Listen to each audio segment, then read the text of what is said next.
당신 이거 뭐야? 그게 뭐야? 머리카락이잖아. 한두 개가 아니야.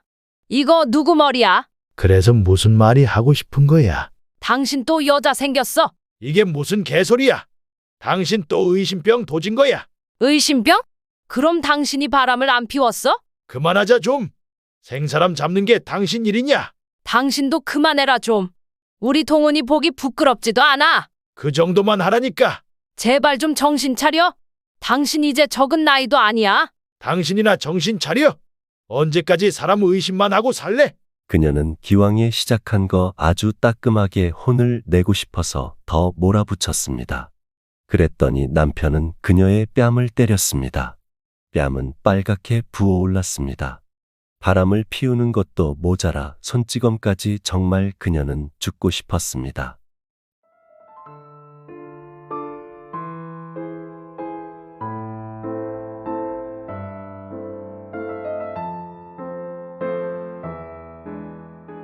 사연을 듣고 난 후 각자의 의견을 댓글로 남겨주시기 바랍니다. 사소한 댓글이라도 사연자분에게 큰 힘이 될 수 있습니다.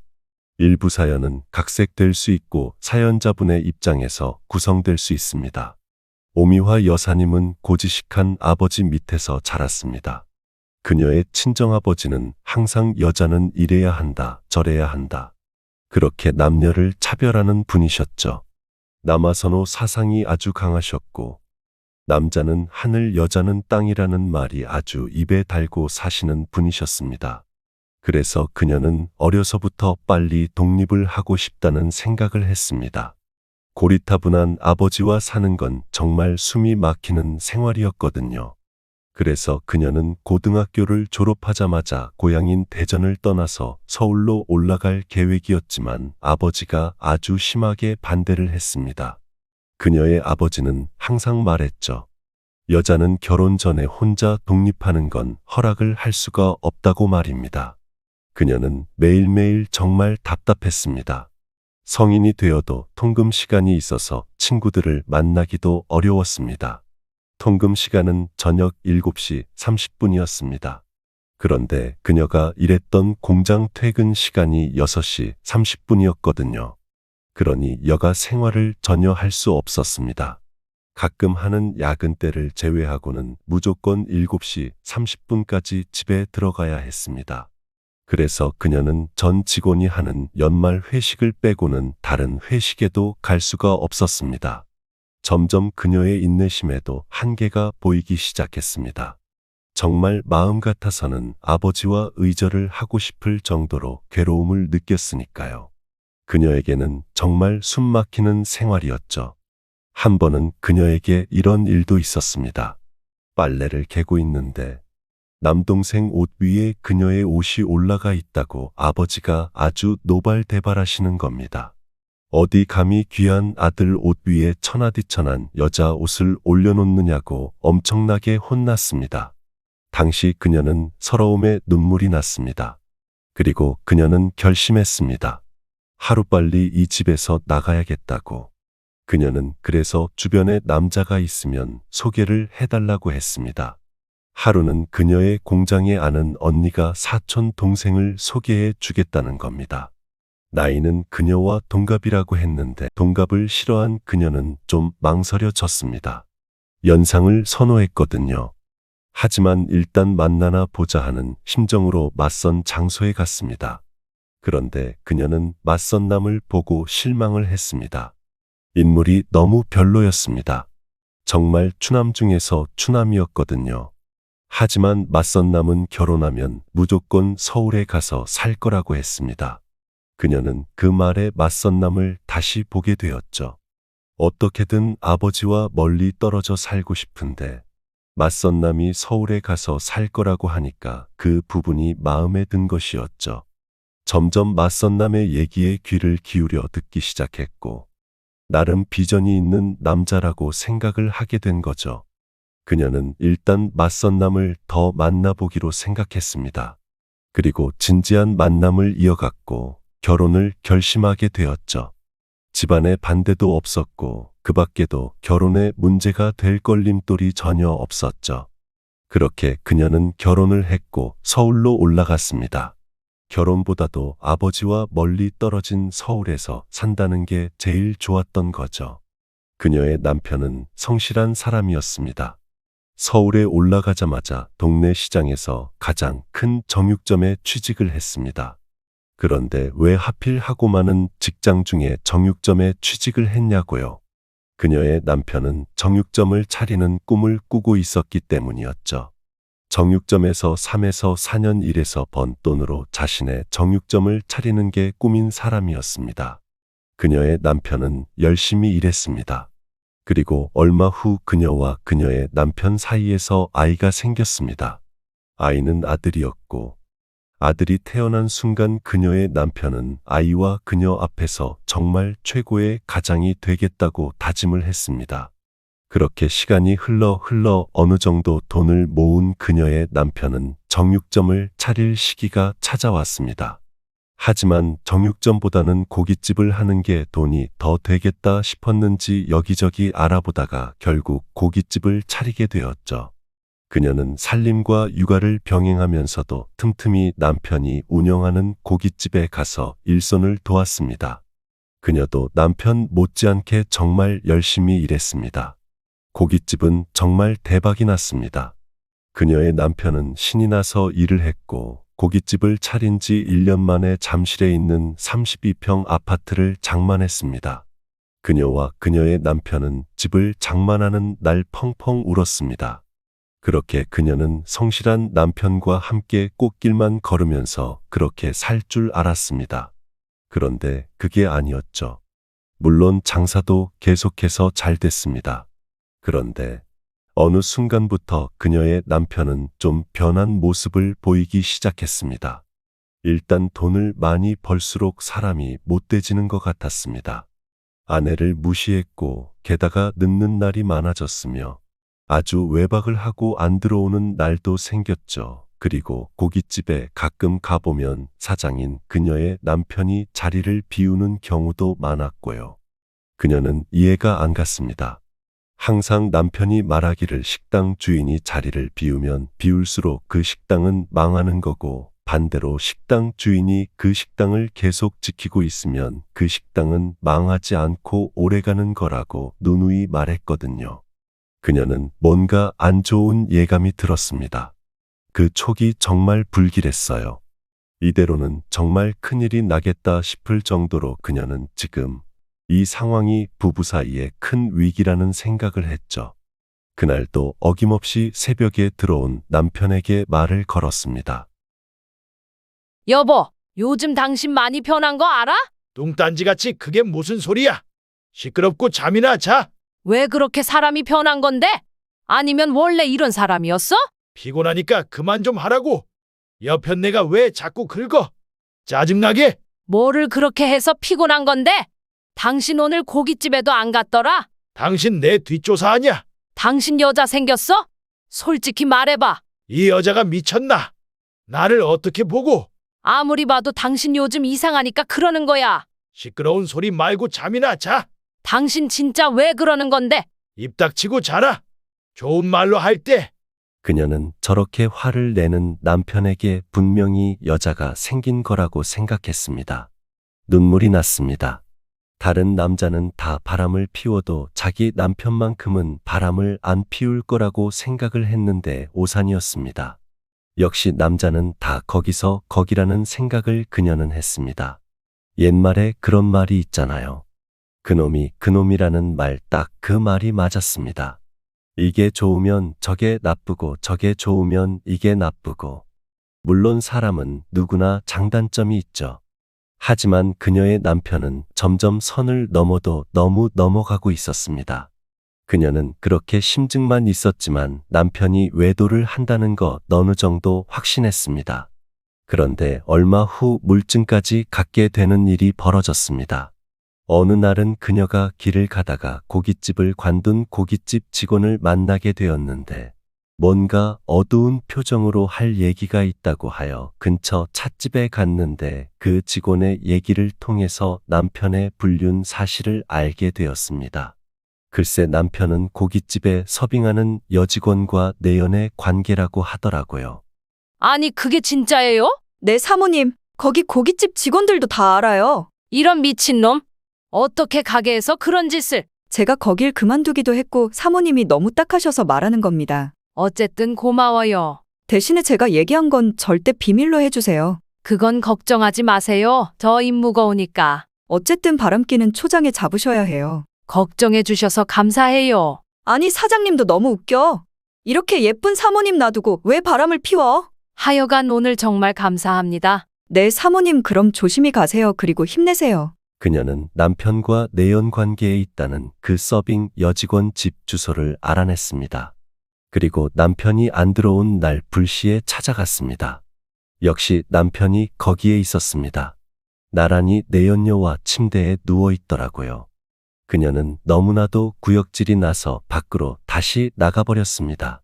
그녀의 남편은 그녀를 잡지도 않았고 그렇게 집으로 돌아온 그녀는 펑펑 울었습니다. 어린 아들은 무슨 영문인지도 모르고 자신의 엄마를 달래주었습니다.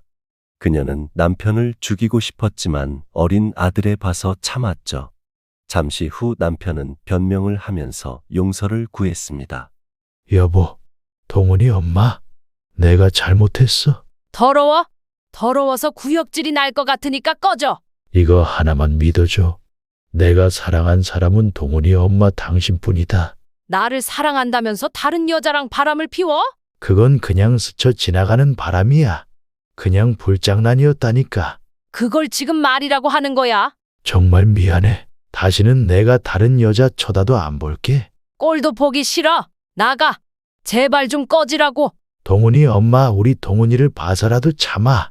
그 더러운 입으로 우리 동훈이 이름 입에 담지도 마. 여보, 애가 무슨 죄가 있어? 우리가 싸우면 우리 동훈이 정서에 안 좋아. 당신은 진짜 구제불능이다. 앞으로는 정말 잘할게. 당신한테도 잘하고 우리 동훈이한테도 잘할게. 그러니까 제발 이번 한 번만 용서해 주라. 그녀는 남편이 너무 더럽게 느껴졌습니다. 역겨워서 볼 수가 없을 정도였습니다. 그래서 그녀는 그 더럽고 구역질이 나는 남편과 정말 하루빨리 이혼을 하고 싶었죠. 하지만 현실적으로 불가능했습니다. 아들 동훈이를 생각하니 이혼을 할 수가 도저히 없었습니다. 참을 수밖에는 없었습니다. 그렇게 그냥 버티면서 지냈죠. 남편에게 오만정이 다 떨어진 그녀는 그냥 앞으로는 아들만 보면서 살겠다고 생각을 했습니다. 남편이 꼴도 보기 싫을 때마다 그냥 아들의 미래를 위해서 그거 하나만 보고 살겠다고 다짐을 한 거죠. 하지만 너무 힘들었습니다. 남편의 얼굴만 보고 구역질이 나서 참을 수가 없었습니다. 최대한 남편과 안 마주치려고 노력을 했습니다. 하여간 그녀는 정말 남편이 너무 증오스러울 정도로 싫었습니다. 그런데 남편은 점점 가져오는 생활비가 적은 겁니다. 그녀는 남편이 예전처럼 열심히 일을 하지 않는다는 걸 느낄 수가 있었습니다. 고깃집을 비우는 일이 많아졌다는 걸 알 수 있었죠. 그리고 담배도 안 피우는 남편 몸에서 담배 찌든 냄새가 많이 났습니다. 도대체 무슨 일이 있는 걸까? 그녀는 날이 갈수록 고민이 늘었습니다. 담배를 안 피우는 남편에게서 담배 냄새가 나는 부분이 정말 의심스러웠습니다. 하루는 남편이 잠꼬대를 하는데 처음 듣는 단어들을 내뱉는 겁니다. 스트레이트, 풀하우스, 원페어, 투페어, 콜, 다이, 올인, 올인에서 감이 왔습니다. 그녀가 도박에 대해 전혀 문외한이라서 도박 용어를 모르지만 올인이라는 건 알았습니다. 그래서 남편이 도박을 한다는 걸 눈치를 챘죠. 그녀는 남편의 바람은 못 막아도 도박을 하는 건 어떻게든 막아야겠다고 생각했습니다. 도박은 집안 자체를 풍비박산 낼 수 있는 그런 무서운 거이니까요. 그녀는 주변에서도 도박으로 집안이 풍비박산 나는 걸 간접적으로 본 적이 있었습니다. 다름이 아니라 그녀의 고모부가 노름으로 전 재산을 탕진한 걸 바로 옆에서 접했죠. 그리하여 고모네 가족은 다 뿔뿔이 흩어지는 결과를 초래했고요. 그래서 도박이 얼마나 무서운 건지 아는 그녀였죠. 당신 도박하지? 솔직히 말해. 뜬금없이 무슨 소리야? 당신 어제 잠꼬대 했는데 말이야. 어린이 뭐 어째? 이 여자가 지금 잠꼬대 한 걸로 사람을 잡아. 정말 생사람 잡을 여자네. 당신 도박은 안 돼. 그건 멸망으로 가는 지름길이야. 이게 어디서 헛소리를 하는 거야? 생사람 잡지 마. 내가 외도는 참아줬잖아. 근데 어떻게 노름까지 하는 거야? 너 맞고 싶냐? 진짜 미쳤냐 이 여편네가? 제발 정신 차려 미친 인간아. 그렇게 그녀의 남편은 발뺌을 했습니다. 어떻게든 남편의 도박을 막기 위해서 그녀는 남편의 시댁 식구들에게 알렸습니다. 그녀의 시부모들이 난리가 났고 남편의 도박은 거기서 막을 수가 있었죠. 하지만 남편은 시댁에 알린 사실 때문에 본인이 개망신을 당했다고 화를 냈습니다. 부부 사이는 더욱더 안 좋아졌지만 그래도 남편의 도박을 거기서 막은 그녀는 안도의 한숨을 내쉬었습니다. 그렇게 다시 남편은 장사에 집중을 했습니다. 다시 예전처럼 장사가 잘 되었죠. 그녀는 그렇게 된 것만으로도 감사함을 느꼈습니다. 그녀는 오로지 아들이 커가는 모습을 보면서 행복을 느꼈죠. 아들은 참 착하게 자랐습니다. 공부도 썩 잘했고요.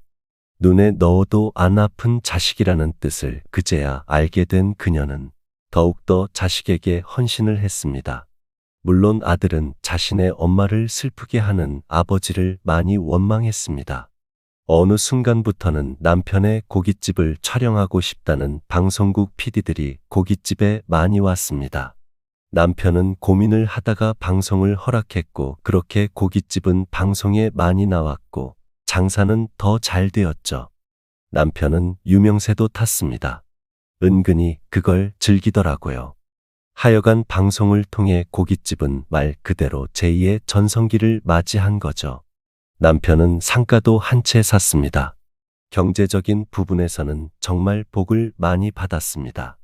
그 부분은 그녀도 정말 감사하게 생각을 했죠. 그렇게 잠잠해지긴 했습니다. 한 번의 바람과 도박으로 인한 갈등 뒤에는 잠잠했습니다.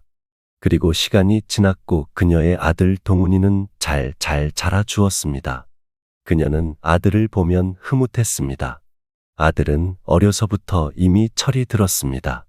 부모가 너무 자주 싸워서 애가 일찍 철이 든 건가 하는 생각 때문에 그녀는 마음이 아프기도 했습니다.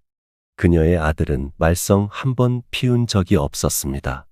그걸 그녀는 정말 감사하게 생각을 했죠. 남편이 그렇게 자신을 힘들게 하는데 거기에 아들까지 말썽을 피우면 아마 그녀는 버티지 못했을 겁니다. 그래도 그 힘든 나날을 버틸 수가 있었던 원동력은 바로 아들이었죠. 그녀는 항상 아들에게 고맙고 미안한 마음으로 동시에 갖고 있었습니다. 그녀에게 아들은 정말 심장과도 같은 존재였죠. 심장이 없으면 살 수가 없는 것처럼 그녀는 아들이 없는 세상은 존재할 수 없다고 생각을 하고 살았습니다. 그녀 아들은 좋은 수도권에 있는 4년제 경영학과에 들어갔습니다. 그녀는 아들을 정말 자랑스럽게 생각했습니다. 이제 졸업 후에 좋은 직장에 들어가길 기도했죠. 아들의 걱정은 별로 하지도 않았습니다. 아들인 일찍부터 철이 들었고 한 번도 속을 썩인 적이 없는 아들이었으니까요. 서방복 없는 여자는 자식복도 없다는 말이 무색했습니다. 그녀는 비록 서방복은 없었지만 자식복은 있는 여자였죠. 그렇게 그녀는 아들만 보고 살고 있으니까 나름 힘겨운 인생도 살만하더라고요. 그리고 남편이 나이를 들어서 그런지 특별히 사고 안 치고 잠잠했습니다. 그렇게 남편이 조용히 사고 안 치고 사니까 남편에 대한 미움이 어느 정도는 누그러지더라고요. 이제 점점 자신의 인생도 안정화가 되는 건가 싶었습니다. 이제 앞으로의 날은 꽃길만 거둘 수가 있는 건가 하는 희망을 품기 시작했습니다. 그런데 집어릇 개 못 준다고 하던가요? 다시 남편이 외도를 하는 낌새가 보이기 시작했습니다. 그녀는 다시 절망 속으로 들어가기 시작했습니다. 하루는 남편의 차를 타고 같이 마트를 가는데 운전석 옆자리에 긴 머리카락이 여러 개 보이기 시작했습니다. 그녀의 머리카락은 분명히 아니었습니다. 그녀는 비교적 짧은 파마머리였으니까요. 그녀는 바로 그 자리에서 남편에게 따졌습니다. 나중에 얘기를 하면 또 발뺌을 할 수 있다고 생각을 했으니까요. 당신 이거 뭐야? 그게 뭐야? 머리카락이잖아. 한두 개가 아니야. 이거 누구 머리야? 그래서 무슨 말이 하고 싶은 거야? 당신 또 여자 생겼어? 이게 무슨 개소리야? 당신 또 의심병 도진 거야? 의심병? 그럼 당신이 바람을 안 피웠어? 그만하자 좀. 생사람 잡는 게 당신 일이냐? 당신도 그만해라 좀. 우리 동훈이 보기 부끄럽지도 않아. 그 정도만 하라니까. 제발 좀 정신 차려.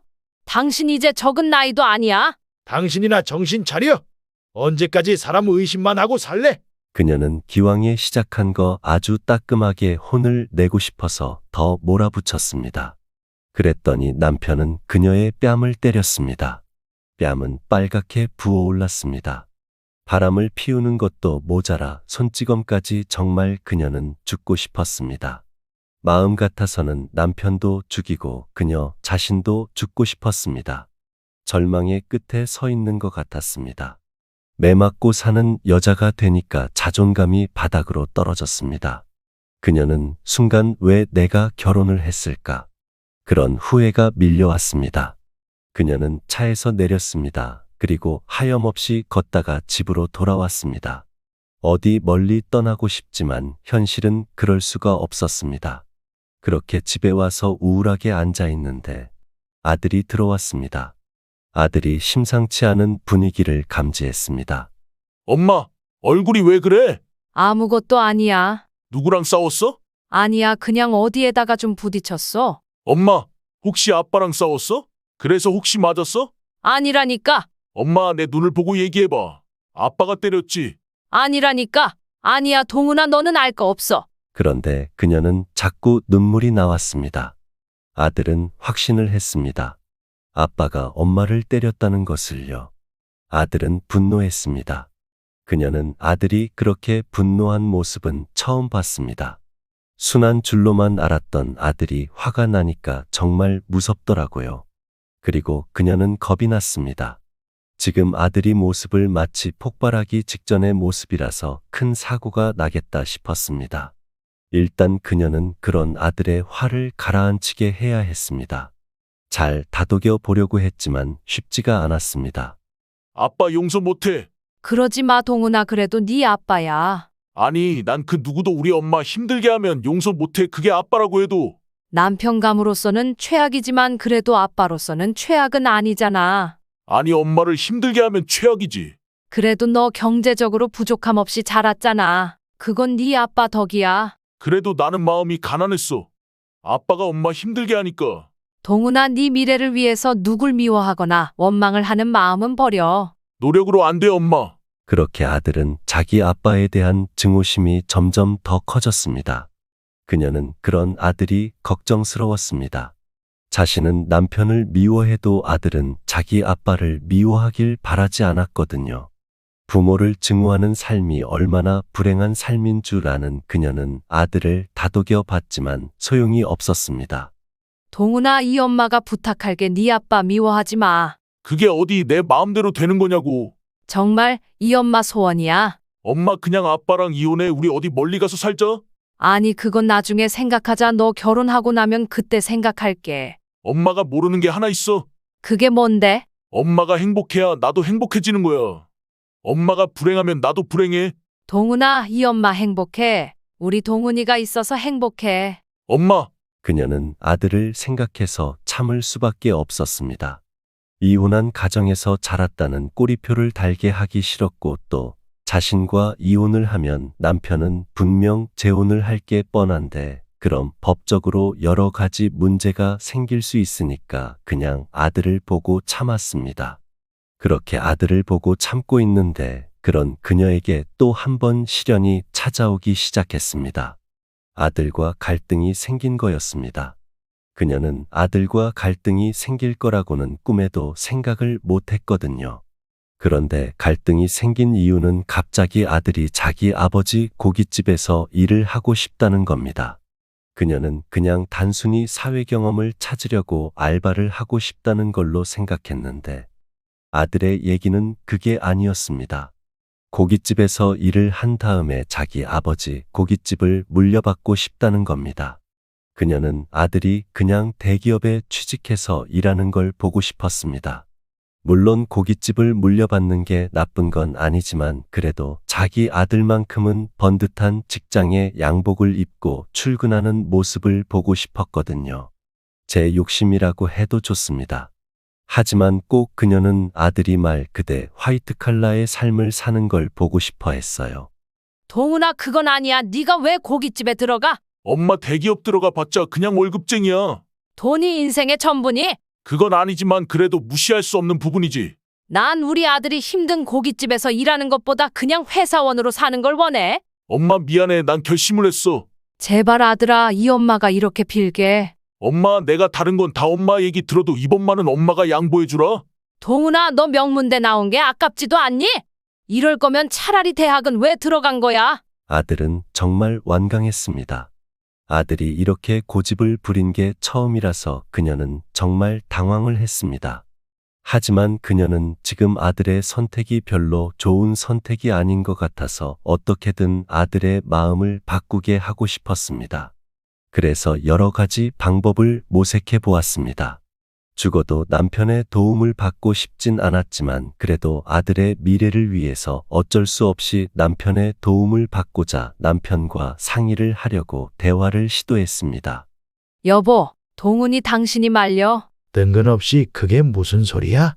도대체 뭘 말려? 당신도 우리 동훈이 고깃집 하는 거 원해? 아니, 자기가 하고 싶다면 하는 거지. 뭐야, 당신도 원하는구나. 사실 나도 이거 동훈이 물려주고 싶은 마음이 있었어. 대체 왜? 아니, 월급쟁이보다 훨씬 더 벌어. 돈이 그렇게 중요해? 그럼 뭐가 중요한데? 사람이 명예도 중요한 거야. 아니, 그럼 월급쟁이는 명예로운 거고 고깃집 사장은 명예롭지 못한 거냐? 꼭 그런 건 아니지만 난 우리 동훈이 화이트 칼라로 사는 거 보고 싶어. 시끄럽고 동훈이가 가업을 이어받는다고 하면 당신은 그냥 조용히 있어. 그녀의 예상과는 달리 남편은 아들이 고깃집을 이어받는 걸 반기는 분위기였습니다. 그녀는 그래도 남편이 자기 아들만큼은 화이트 칼라의 인생을 살길 바랄 줄 알았는데 아니었습니다. 그녀는 그때 또 한 번 더 확실히 느꼈습니다. 남편과 자신의 물과 기름이라는 걸요. 달라도 너무 달랐습니다. 사고방식부터 너무 달랐죠. 하나부터 10까지 다 다른 그런 인간과 어쩌다가 결혼까지 할 걸까? 자책에 빠졌습니다. 결국 그녀도 포기할 수밖에는 없었습니다. 도저히 말릴 여력이 없었습니다. 아들과 남편의 뜻이 같은데 어떻게 말리겠습니까? 그렇게 결국 아들이 남편의 고깃집에서 일을 하는 걸 그저 바라볼 수밖에는 없었죠. 그렇게 아들이 고깃집에서 일을 하니까 저절로 그녀와 사이도 서먹서먹해졌습니다. 그녀는 외로웠습니다. 세상에 혼자 남겨진 기분이었죠. 아들은 일을 열심히 잘하는지 남편은 아들의 칭찬을 입이 마르게 했습니다. 정말 그 모습이 꼴보기 싫었습니다. 와, 동훈이 그놈 고깃집이 천직이야. 그런 얘기 나한테 하지 마. 듣기 싫어. 듣기 싫어도 들어. 아주 나보다 더 운영을 잘하는 것 같아. 알겠으니까 그만하라고. 당장 물려줘도 되겠어. 아주 잘해 우리 아들. 듣기 싫다는 얘기를 왜 자꾸 하는 거야? 왜 시비야 또? 시비는 당신이 먼저 걸었어? 하지 말라고. 이게 또 맞고 싶어서 근질근질하냐? 그걸 말이라고 하는 거야? 너 자꾸 까불면 또 맞는다. 그녀는 인간 같지도 않은 남편과 더 이상 말을 섞기도 싫어서 자리를 피했습니다. 이런 말이 있죠. 똥이 무서워서 피하는가? 더러워서 피하지. 그녀는 딱 그 심정이었습니다. 정말 더러운 그 인간과 안 공간에 있는 거조차 싫었으니까요. 아내를 때리는 인간은 인간이길 포기한 짐승이라고 생각했습니다. 그녀는 자신의 친정아버지도 비록 좋은 남자는 절대 아니었지만 여자를 때리는 그런 인간 이하의 짐승은 아니었거든요. 어떻게 저렇게 짐승만도 못한 인간을 만났을까? 자신이 전생에 나라를 팔아먹기라도 한 걸까? 그녀는 또다시 자책에 빠졌습니다. 아들이 고깃집 운영을 잘하니까 남편은 더 외도를 많이 하더라고요. 결과적으로는 아들 때문에 남편이 외도를 더 하게 된 셈이죠. 거기에다가 또 남편 몸에서 담배 냄새가 나기 시작했습니다. 남편은 담배를 피우는 흡연자가 아닌데 말이죠. 그녀의 남편은 또 도박하기 시작한 거죠. 그녀는 정황상 남편이 또 도박에 손을 대고 있구나 하는 생각을 했습니다. 외도는 포기했다고 쳐도 도박은 반드시 끊어야 하는 건데 그녀는 또 여러 걱정으로 머릿속이 복잡해졌습니다. 생각해보니까 아들은 아주 지 아빠에게 날개를 달아준 셈이었어요. 그녀는 그냥 멀리 떠나고 싶었습니다. 이제 아들도 보기 싫어졌습니다. 그동안 아들을 위해서 참았는데 이제 그럴 이유도 없었습니다. 당신 딴 여자 만나는 건 이제 나도 포기했어. 누가 여자를 만난다고 그래? 증거 있어. 증거고 뭐고 만나라고? 근데 도박은 안 돼. 절대 안 돼. 이게 또 미쳤나? 누굴 도박꾼으로 아는 거야? 동훈이를 봐서라도 제발 도박은 끊으라고 이 미친 인간아. 뭐 미친 인간? 너 또 맞아볼래? 그래 때려. 아니 차라리 죽여. 살기도 싫으니까 그냥 죽이라고? 죽여. 너는 진짜 답이 없구나. 오늘 한번 죽도록 맞아봐라. 넌 매일 맞아야지 정신을 차리는 년이야. 그렇게 또 남편은 그녀를 인정사정 없이 폭행했습니다. 그녀는 정말 치욕스러웠습니다. 맞을 때의 고통보다 남편에게 맞고 사는 여자라는 게 정말 괴로웠습니다. 정말 그냥 죽고 싶은 마음이 들었죠. 살 이유가 없다는 생각을 했습니다. 이렇게 계속 사느니 차라리 죽는 게 더 나은 인생이라는 생각을 했죠. 그녀는 하루에도 수십 번씩 남편을 죽이고 자신도 죽는 상상을 하곤 했습니다. 어느 날은 그냥 남편을 죽이고 감옥에서 남은 여생을 보낼까 하는 생각도 했습니다. 이제는 더 이상 참고 살 이유가 없었습니다. 그래서 그녀는 이제 그만하고 이혼을 해야겠다 싶었습니다. 자유롭게 살고 싶었습니다. 정말 끔찍하게 싫은 남편과 사는 건 정말 지옥이었으니까요. 그리고 이제 아들과도 거리를 두고 살려고 결심을 했었죠. 그렇게 저는 아들에게도 이혼에 대한 얘기를 조심스럽게 얘기했습니다.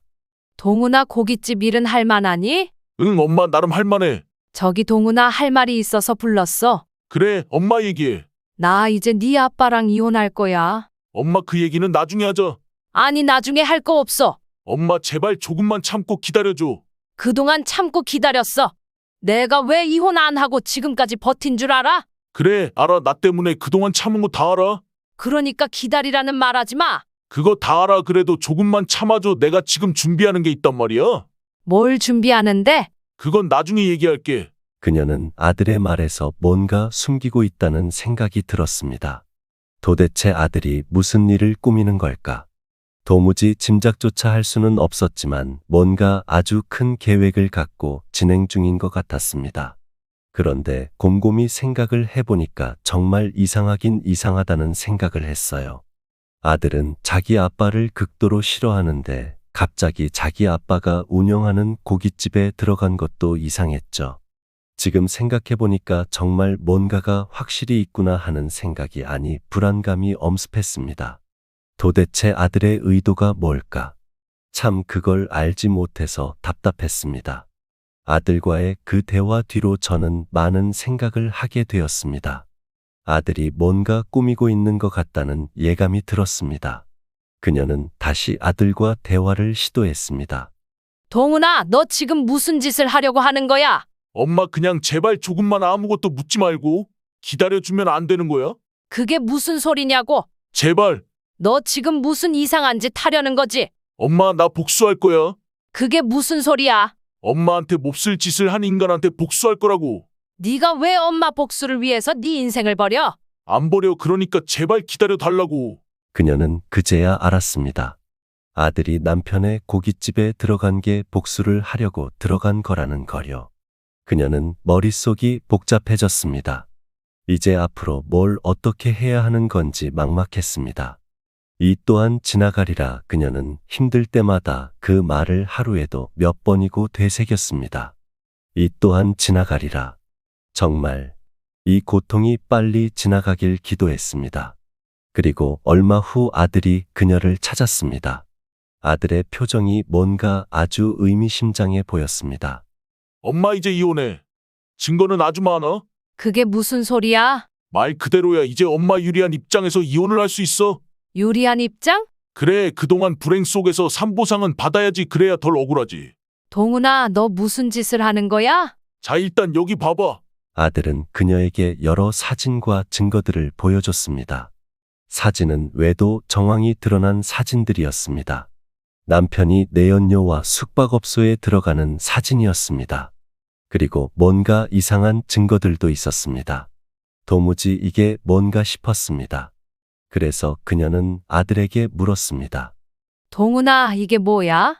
이 사진은 네 아빠 외도 사진인 거 알겠는데 아빠는 유책 배우자뿐만 아니라 장사꾼으로서도 양심이 없는 인간이야. 그게 무슨 소리야? 자, 봐봐. 영수증. 그러니까 봐도 모르겠어. 이건 아빠가 원산지를 속여 판 증거야. 독일산, 스페인산, 미국산. 그게 도대체 무슨 소리야? 아빠는 돼지고기는 독일산, 스페인산을 국내산이랑 섞었어. 그럼 한돈이 아니었네? 반만 한돈이었지. 그리고 한우도 미국산을 섞어 팔고 있었어. 나쁜 인간. 그뿐이 아니야. 김치도 중국산인데 국산이라고 속이고 있고. 와, 기가 막혀. 거기에 탈세한 정황도 잡았어. 아, 불법 도박장 드나든 사진도 있고 그 밖에도 고깃집에서 불법 영업한 증거물도 다 있어. 근데 왜 이런 걸 다 잡은 건데? 유리한 입장에서 이혼을 하게 만들려고. 유리한 입장? 엄마 최대한 보상받게 하려고. 그동안 고통 속에서 살았으니까 최대한 보상 많이 받아야지. 그녀는 그냥 남편과 이혼을 하는 것 자체만으로도 만족하려고 했지만 아들은 달랐습니다. 그동안 자신의 엄마가 아빠 때문에 일생을 고통 속에서 살았는데 최대한 많은 위자료를 받게 하고 싶었던 것입니다. 그녀는 그런 아들은 본이 든든했습니다. 역시 아들은 자신을 위한 녀석이었습니다. 그래도 마음 한편에는 아들에 대한 미안함이 남았습니다. 그 이유는 자기 엄마의 복수를 위해 자신의 인생을 버렸다는 점이 그녀의 마음을 불편하게 했습니다. 동훈아, 근데 너 나 때문에 네 인생을 허비하는 건 아니니? 그런 거 아니니까 걱정하지 마. 너도 네 꿈이 있었을 텐데 이렇게 엄마 복수해준다고 이러는 게 나는 마음에 걸려. 엄마 내 꿈이 뭔 줄 알아? 뭔데? 우리 엄마 웃게 하는 거. 나는 지금 말이야. 그 꿈을 위해서 달려가는 중이야. 동훈아, 고맙다. 엄마 앞으로는 고맙다는 말 대신에 사랑한다. 그렇게 말해줘. 그래, 알았어. 사랑한다, 동훈아. 나도 엄마 사랑해. 그녀는 그렇게 아들을 믿고 남편과 이혼을 하려고 시작했습니다. 혼자라면 겁이 났겠지만 그녀는 자신의 뒤에 든든한 아들이 버티고 있다는 생각을 하니까 무서울 게 없었습니다. 정말 든든한 아들이 있어서 너무 좋았습니다. 제일 먼저 남편에게 여러 가지 증거물들을 보여줬습니다. 남편은 당황을 했죠. 이게 뭐야? 이혼해. 근데 너 내 뒤 캤냐? 그래, 캤다. 하도 구린내가 나서 캐봤어. 이게 미쳤나? 너 돌았냐? 그래, 돌았다. 와, 아주 제대로 미쳤네. 그래, 이제 제대로 미친년한테 어디 한번 제대로 당해봐. 너 요즘 안 맞아서 그러지? 오늘 또 맞아볼래? 그래, 때려봐. 때리고 싶으면 해봐. 남편은 또 손찌검하려고 손을 올렸습니다. 그때 안방 밖에서 대기하고 있던 아들이 들어와서 자기 아빠의 손을 꺾으면서 제압을 했습니다. 그녀의 남편은 훨씬 젊고 체격도 더 큰 아들에게 꼼짝을 못하고 제압당해 있었습니다. 그리고 아들은 자기 아빠를 제압한 상태에서 말했습니다. 위자료로 빌딩 한 채를 달라고, 그걸 안 준다면 고깃집 문을 닫게 하겠다고 엄포를 놓았습니다. 아들의 배신에 그녀의 남편은 충격을 받았습니다. 한동안 아무 말도 못하더군요. 그렇게 그날 바로 그녀와 아들은 그 집을 나갔습니다. 엄마 기왕 이렇게 나온 거 우리 바람이나 쐬러 가자. 어디로? 엄마는 어디로 가고 싶은데? 난 우리 아들이 가고 싶다는 데는 무조건 다 좋아. 그럼 우리 바다 보러 갈까? 바다 좋지? 그럼 제주도로 가자. 너무 멀지 않나? 좀 멀리 가자. 나 서울에서 멀리 가고 싶어. 그래, 알았어. 이번에는 아들 말 들을게. 그렇게 그녀는 아들과 제주도로 여행을 갔습니다. 정말 아무 생각 없이 휴식을 취하고 있었습니다. 그런데 그녀는 걱정이 되었습니다. 과연 남편이 순순히 이혼을 해줄까? 그리고 빌딩 한 채를 순순히 줄까? 하는 그런 걱정이 들었습니다. 남편의 빌딩은 서울 목동에 있는 8층짜리 빌딩인데 그건 남편 재산의 거의 절반 이상을 차지하는 거거든요. 정말 남편이 아끼는 건물인데 과연 순순히 내놓을까? 그렇게 그녀는 걱정이 앞섰습니다. 엄마, 우리 그 인간한테 빌딩 받으면 이렇게 자주 여행도 오고 그러자. 근데 네 아빠가 순순히 내놓을까? 그 인간이 고깃집 알리고 싶은 욕심 방송에도 자주 나와서 꽤 동네에서는 유명 인사야. 그건 나도 알지. 전국에 얼굴 다 팔렸는데 매장당하고 싶겠어? 외도에 불법 도박에 게다가 원산지 문제도 있는데. 남편은 결국 아들의 뜻대로 그녀에게 빌딩을 위자료로 건넸습니다. 어쩔 수가 없었겠죠. 아들 말대로 아들이 폭로하면 사회에서 매장을 당할 테니까요. 그녀는 제주도 여행을 마치고 이혼을 진행했습니다. 그렇게 이혼을 확정한 날 그녀는 눈물을 흘렸습니다. 그 눈물은 자유를 되찾은 기쁨은 눈물이었습니다. 그녀는 그 모진 세월을 잘 참고 버틴 자신에게 칭찬을 해주고 싶었습니다. 그녀는 남편에게 위자료로 받은 이제 자신의 소유가 된 빌딩에 가보고 싶었습니다. 하지만 막상 가려니까 걸렸던 부분이 있었는데 그건 그 빌딩의 위치였죠. 남편이 운영하는 고깃집과 상당히 가까운 거리였거든요. 그래도 어차피 가야 하는 곳이니까 갔습니다. 그런데 그녀는 그 빌딩 앞에 가서 작지 않은 충격을 받았습니다. 원래 그 빌딩 1층에 카페가 있었는데 거기에 새로 고깃집이 들어오는 겁니다. 그런데 더 놀라운 것은 그 고깃집의 주인이 바로 아들이었습니다. 이게 뭔가 싶었습니다. 동훈아, 너 지금 뭐 하는 거야? 뭐긴 고깃집 개업하려고 하고 있지. 아무리 봐도 이건 아닌 것 같다. 도대체 뭐가 아닌데. 너 아직도 복수를 더 하고 싶은 거야? 그래, 솔직히 더 하고 싶어. 엄마 인생 망쳐놓은 그 인간 아주 망하게 하고 싶다고. 이건 아니야. 그녀는 아들을 말릴 수가 없었습니다. 결국 그렇게 아들은 고깃집을 개업했습니다. 장사가 꽤 잘 되더라고요. 그 때문에 당연히 근처에 있는 전남편 고깃집은 장사가 덜 되겠죠. 어느 손님은 아들의 고깃집이 2호점인 줄 아는 손님도 있을 정도였습니다. 이 정도면 복수는 충분했다고 그녀는 생각을 했는데 아들은 큰 거 한 방을 더 준비했습니다. 어느 날 아들이 방에서 누군가와 통화를 하고 있는데 분위기가 심상치가 않았습니다. 아들은 통화하면서 누구누구 기자님이라는 얘기를 많이 했죠. 그녀는 불안했습니다. 도대체 아들이 왜 기자와 통화를 하는 걸까? 혹시 지 아빠를 폭로하려는 게 아닌가? 하는 불안감이 밀려왔습니다. 솔직히 그녀는 자신의 인생을 망친 남편이 더욱더 망가지는 건 좋지만 그래도 아들이 자신의 인생을 복수하는데 허비하는 건 바라지 않았습니다.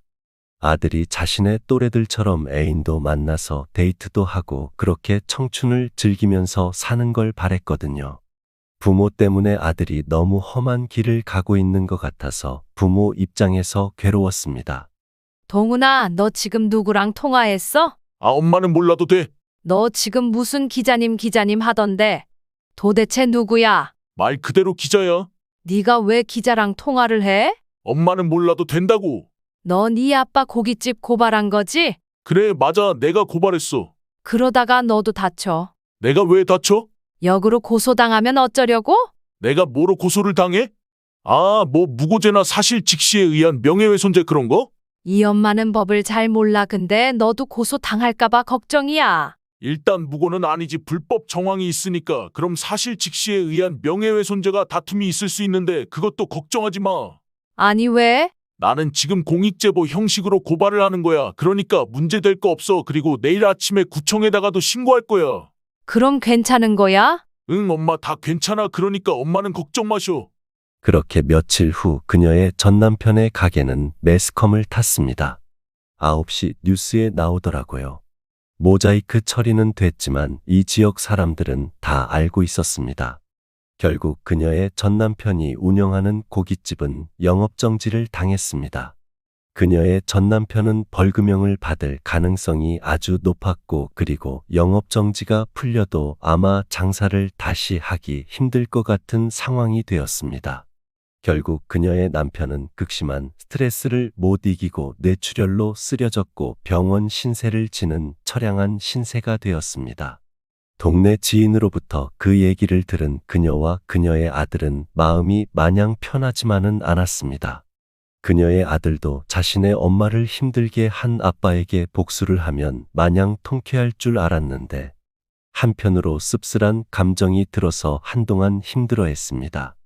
아들이 힘들어하는 걸 본 그녀 역시 힘들기는 마찬가지였죠. 하지만 그녀의 아들은 다시 마음을 잡고 열심히 일을 했습니다. 그녀도 아들이 운영하는 고깃집에 가끔 나가서 일손을 돕기도 했죠. 아들은 장사도 열심히 했지만 틈틈이 좋은 일도 많이 했습니다.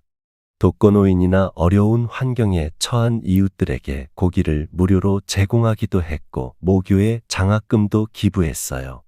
쉬는 날에는 연탄 배달 봉사도 하고 있고요. 그렇게 열심히 살면서 이웃에게 베풀기까지 하는 아들이 대견했습니다. 딱 1년 후 그녀는 어느 사회복지사로부터 전화 한 통을 받았습니다. 그 사회복지사가 전화로 전한 내용은 너무 충격적이었습니다. 전 남편이 고독사했다는 전화였습니다. 그녀는 순간 머리가 멍했습니다. 참 인생이 허무하다는 생각이 들었습니다.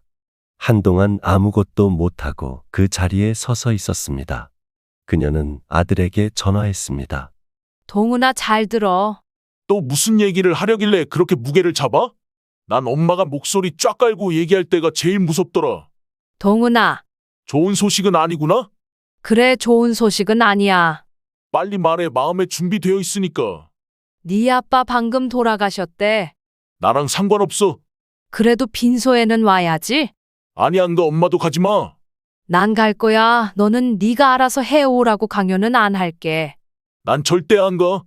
혹시 모르니까 빈소 주소 문자로 보낼게. 마음 바뀌면 와. 아니, 절대 안 가. 그녀는 전 남편의 빈소로 갔습니다. 사람이 없어도 너무 없었습니다. 참 인생을 헛산 양반이구나 싶었습니다. 정말 세상에서 가장 쓸쓸한 빈소였죠. 그녀는 어쩔 수 없이 홀로 빈소를 지켰습니다. 그런데 잠시 후 쓸쓸한 빈소에 아들이 오는 겁니다. 아들은 메마른 얼굴로 빈소에 들어섰고 상주 노릇까지 했습니다. 그녀는 아들의 메마른 얼굴을 보고 마음이 아팠습니다. 동훈아, 괜찮니? 응, 나는 괜찮아. 엄마 피곤해 보이는데 내가 여기 있을 테니까 엄마는 들어가서 쉬어. 아니야, 동훈아, 엄마도 여기 있을게. 그래, 그럼 같이 있자. 근데 아빠도 참 불쌍한 인생이다. 그래, 어찌 보면 참 불쌍한 인생이지. 동훈아, 우리는 네 아빠처럼 불쌍한 인생 살지 말자.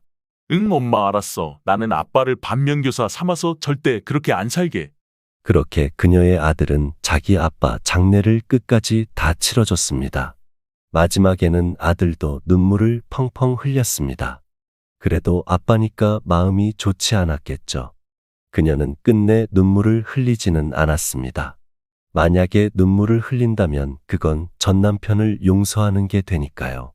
그녀는 전 남편의 인생도 불쌍하다고 느끼긴 했지만 용서는 하지 않았습니다. 그리고 그렇게 장례를 다 치르고 그녀와 아들은 다짐을 했습니다. 과거는 다 잊고 앞으로 다가올 미래만 생각하자고 그렇게요. 여기까지가 오미화 여사님의 사연이었습니다. 여사님이 너무 불쌍합니다. 사연을 듣고 댓글을 남겨주시기 바랍니다. 사소한 의견일지라도 사연자분에게는 큰 힘이 됩니다. 노골적인 악성 댓글은 사연자분에게 상처가 될 수 있으니 삼가주시기 바랍니다.